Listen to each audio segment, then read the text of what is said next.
मंत्र को केवल मंचों पर ही मत गाओ, बल्कि इस मंत्र को अपने जीवन में अपनाओ। हिंसा की बातें करते हो मानवता के रखवालों, ये कौन सा सैनिक धर्म है, जरा हमें भी बतलाओ, जरा हमें भी बतलाओ। वे सुरक्षा बल जिन्होंने अपने राष्ट्रीय ध्वज के नीचे खड़े होकर हाथ में धार्मिक ग्रंथ लेकर मानव और मानवता की रक्षा करने की कसम खाई हो। वे सुरक्षा बल जिनसे ये उम्मीद लगाई जाती हो कि वे अपने कर्तव्य का सही निर्वहन करते हुए राष्ट्र की सुरक्षा के साथ साथ आम लोगों के अधिकारों की रक्षा भी करेंगे। लेकिन ऐसे में मेरे विपक्षी साथियों को इस मंच पर खड़े होकर यह कहना कि आतंकवाद और उग्रवाद के खिलाफ संघर्ष में मानव अधिकारों का अनुपालन कर पाना असंभव है, तो फिर आम लोगों के अधिकारों की रक्षा करेगा कौन? माननीय अध्यक्ष महोदय, निर्णायक समिति, श्रोतागण व मेरे प्रतियोगी साथियों, मैं राइफलमैन बलवान सिंह, असम राइफल विषय के पक्ष में अपने विचार रखने जा रहा हूँ। महोदय, जिन महान पुरुषों ने विषय चुना है, बिल्कुल सत्य चुना है, जिसे झुठलाया नहीं जा सकता, क्योंकि मानवाधिकार तो वे अधिकार हैं जो प्रत्येक व्यक्ति को जन्म से प्राप्त होते हैं और भारतीय संविधान के अनुच्छेद 12 से 35 तक प्रत्येक व्यक्ति को कुछ मौलिक अधिकार भी दिए गए हैं जिनसे उन्हें वंचित नहीं रखा जा सकता। लेकिन मैं मानता हूं कि जहां हमारे देश में आतंकवाद, नक्सलवाद और उग्रवाद जैसी ताकतों का खतरा बढ़ जाता है, वहां शांति बहाली के लिए सुरक्षा बलों को तैनात किया जाता है। लेकिन इस बात से भी इनकार नहीं किया जा सकता कि मानव अधिकार आयोग अपनी आवाज वहीं उठाता है जहां हम सुरक्षा बलों के द्वारा कहीं ना कहीं मानव अधिकारों की अनदेखी की जाती है, जिसका उदाहरण वर्ष 2000 से 2012 तक सिर्फ मणिपुर में पुलिस और सुरक्षा बलों पर 1528 फर्जी मुठभेड़ और न्यायिक हत्याओं के मामले दर्ज हुए।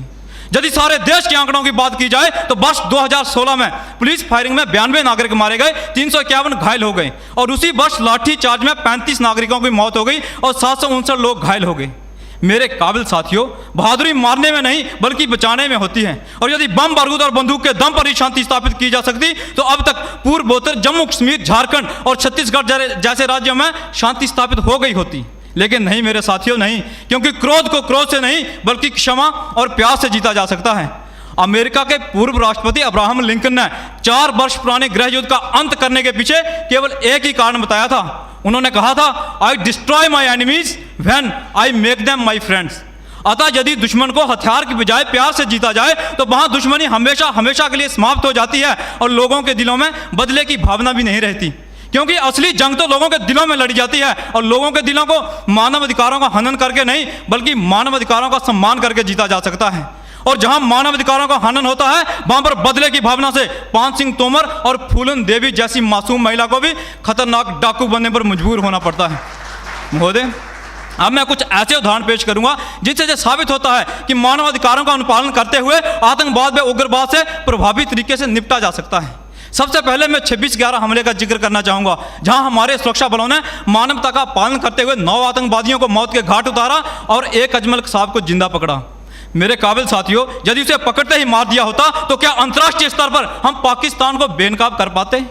फिर बात चाहे सर्जिकल स्ट्राइक की हो या एयर स्ट्राइक की, दोनों ही मौकों पर केवल आतंकवादियों को निशाना बनाया गया, वहां के निर्दोष लोगों को एक खरोंच तक नहीं पहुंची।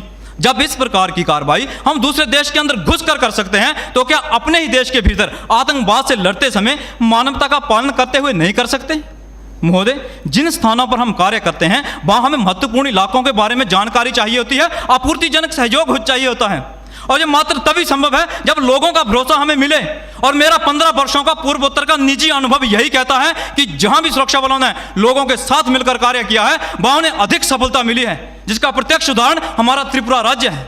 जी हाँ, वहां सुरक्षा बलों ने स्थानीय लोगों की मदद से गैर कानूनी संगठनों को आत्मसमर्पण करवाकर मुख्य धारा से जोड़ा, जिसका नतीजा आज त्रिपुरा एक शांतिपूर्ण राज्य है।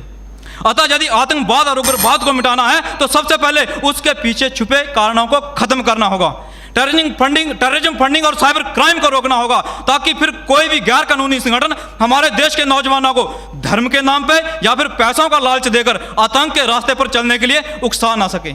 साथ ही आतंकवाद के खिलाफ संघर्ष में हमें मानवता का स्पर्श लाना होगा। इस बात का ध्यान देना होगा कि हमारी किसी भी कार्रवाई के दौरान किसी निर्दोष को कोई नुकसान ना पहुंचे।